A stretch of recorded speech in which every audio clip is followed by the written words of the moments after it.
Fire me and remind me I can't work for a competitor in the private sector?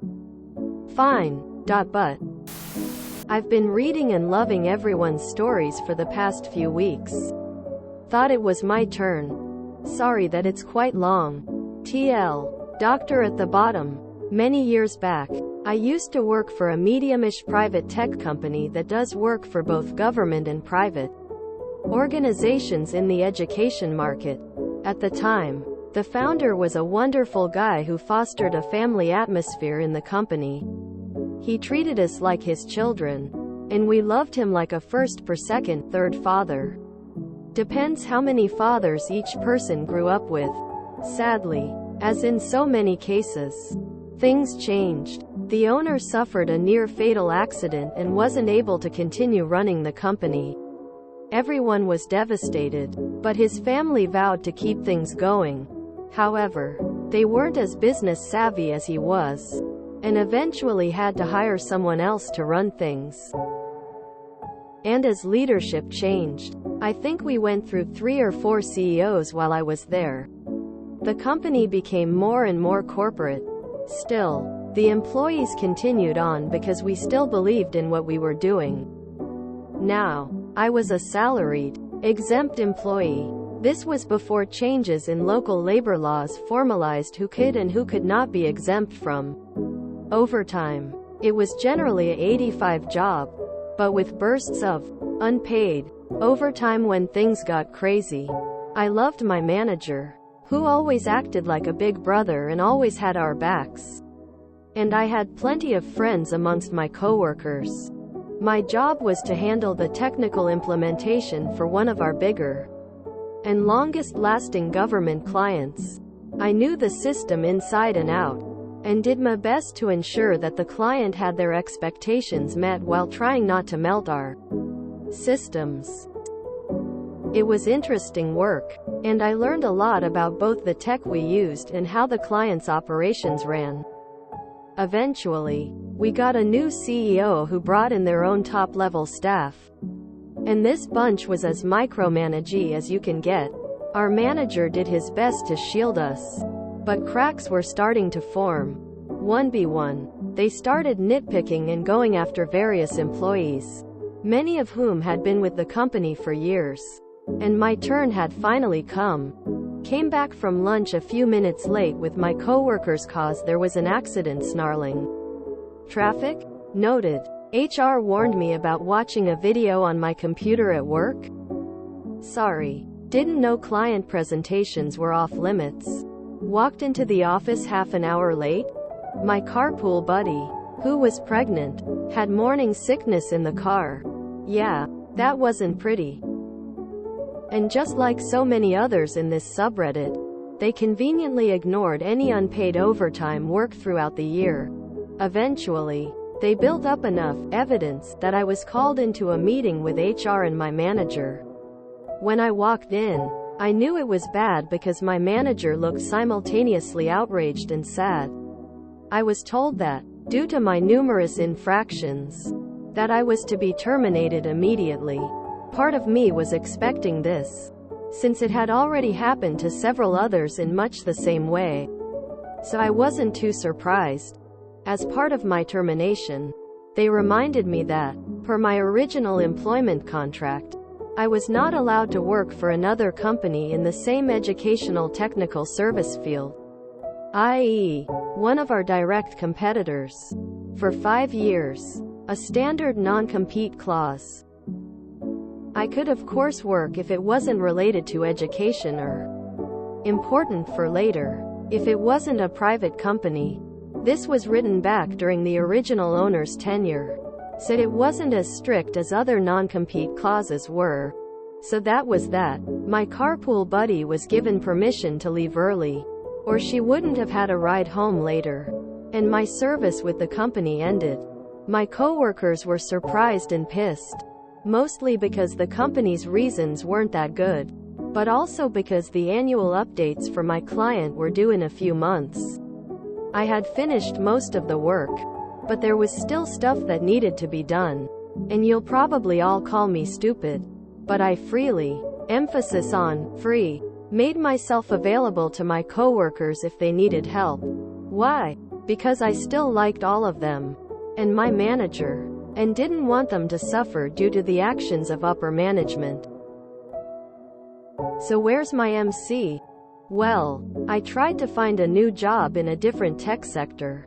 But it was slow going because much of my knowledge was so education focused.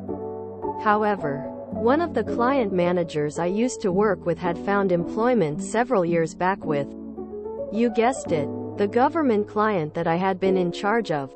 And they just happened to have the perfect job for me, helping to implement a technical system that would replace what they had outsourced to my former employer. And since they aren't a private entity, it didn't violate my non-compete clause. So I was hired, and a few years later, my former employer was informed that their services were no longer needed. I was told by the rest of the implementation team that if it wasn't for all the knowledge I brought with me, it would have taken twice as long to get things done. And my old employer? They're still around. However, after losing roughly 40% of their revenue, they've unfortunately had to downsize quite a bit. I did manage to pull a few of my old coworkers in with me, and the rest found other jobs where they're more appreciated and better paid in many cases. Oh, and I'm salaried, non-exempt. Yay for paid overtime, part of a union, and as a final bonus, my commute is much shorter.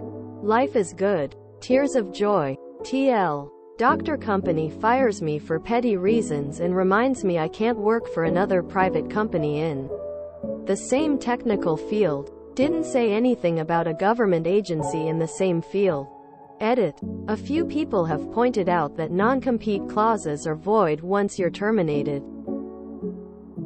So to add some perspective, I'm in the US. So as expected the laws vary. I did a quick Google search and some states void it. Some states allow it depending on the circumstances of the agreement and your termination. It's one of those things you would need to consult with a labor lawyer to figure out. But I wasn't going to do that. I looked at it more as a kick in the butt to move out of an increasingly toxic workplace, at least as far as upper management was concerned, and find greener pastures elsewhere. I had an ex-coworker who did something similar in Evelyn. I worked for a company that provided services for cable companies. He was fired for something petty, then got a job at the local cable company. He then was able to replace the company that fired him with a competitor. The new CEO was not very smart. It is well known that good people who do work for the government have a good chance at being hired by the government if they have the positions.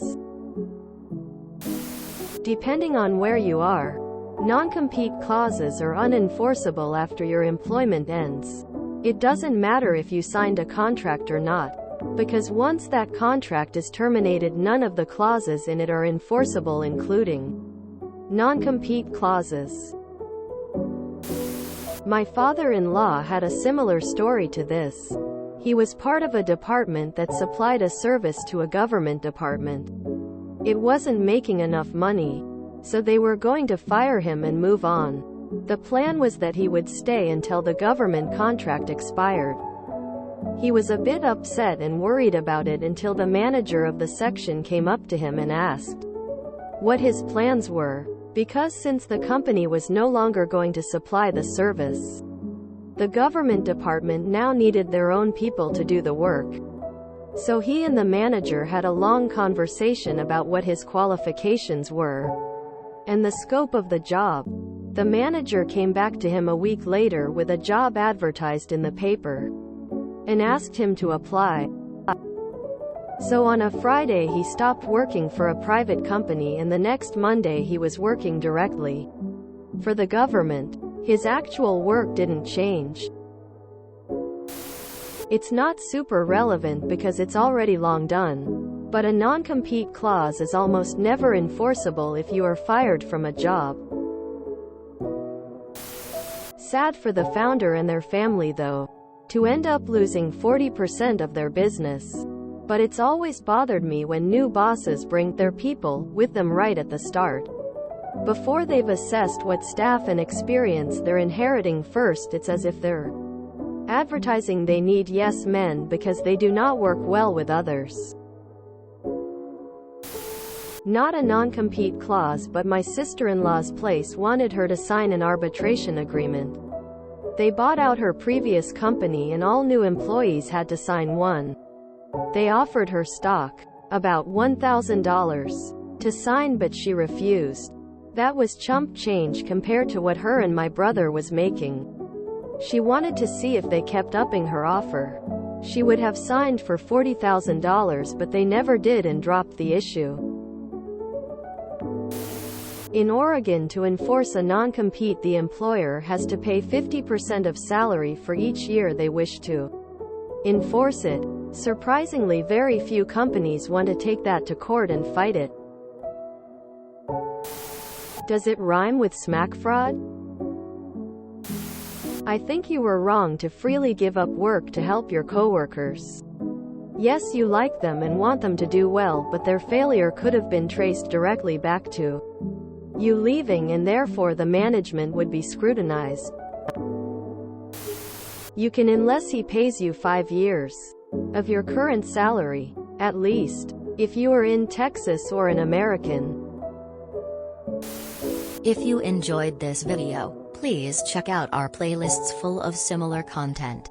Epic Ericast is like doom scrolling for your ears. Please like, share, and subscribe.